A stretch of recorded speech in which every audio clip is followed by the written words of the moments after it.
G T A Makran division کے سابق صدر حاجی مراد بخش بلوچ کی ملازمت سے ریٹائرمنٹ کے موقع پر ان کے اعزاز میں الوداعی تقریب بمقام گورنمنٹ ماڈل ہائی اسکول تربت میں منعقد ہوئی۔ جی ٹی اے کیج کے صدر عبید اللہ بلیدی نے انہیں بلوچی دستار پگڑی پہنائی، جبکہ ڈویژنل ڈائریکٹر غفور دستی، ڈی ای او مظہور احمد نے انہیں یادگاری شیلڈ پیش کی۔ محکمہ تعلیم کے افسران اور جی ٹی اے کے رہنماؤں نے خطاب کرتے ہوئے ضلع کیج میں تعلیم اور جی ٹی اے بلوچستان کی ترقی اور فعالیت میں ان کی عظیم قربانیوں کو خراج عقیدت پیش کیا۔ انہوں نے حاجی مراد بخش کو مدت ملازمت پوری کرنے پر خراج تحسین بھی پیش کیا۔ اس موقع پر حاجی مراد بخش اور ڈویژنل ڈائریکٹر ایجوکیشن عبدالغفور دستی نے وش نیوز کو بتایا کہ حاجی صاحب چونہ باز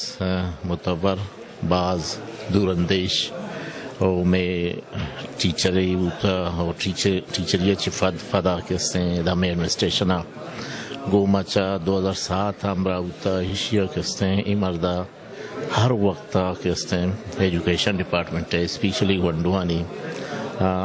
کجاں وڑیا کے بہتری گا بوتا ہوا حاجی صاحب ہر وقت گوما ہم کوپا گوتا پیش بوتا ہر وقت ہوتی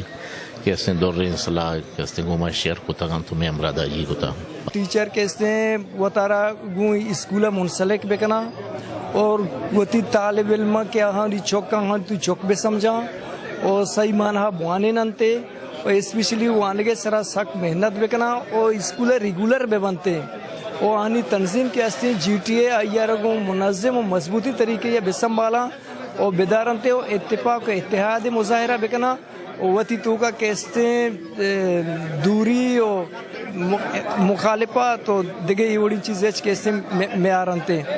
حاجی مراد بخش نے مزید کہا کہ میں نے اپنے 42 سالہ ملازمت میں کوشش کی کہ اپنے پیشے سے انصاف کروں، طالب علموں کو کبھی بھی جسمانی سزا نہیں دی، اور جب میرے شاگرد مجھے ملتے ہیں تو ان کو دیکھ کر میں خوش ہو جاتا ہوں کہ میں نے اپنے فرائض خوش اسلوبی سے ادا کیے۔ میں نے جس حیثیت میں کام کیا لوگوں نے اس کو پسند کیا۔ جبکہ تقریب میں جی ٹی اے مکران کے چیف آرگنائزر محمد اقبال بلوچ کے والدہ کی وفات پر فاتحہ خوانی کی گئی۔ اسٹیج کے فرائض جی ٹی اے کیج کے جنرل سیکریٹری اکبر علی اکبر نے سر انجام دیے۔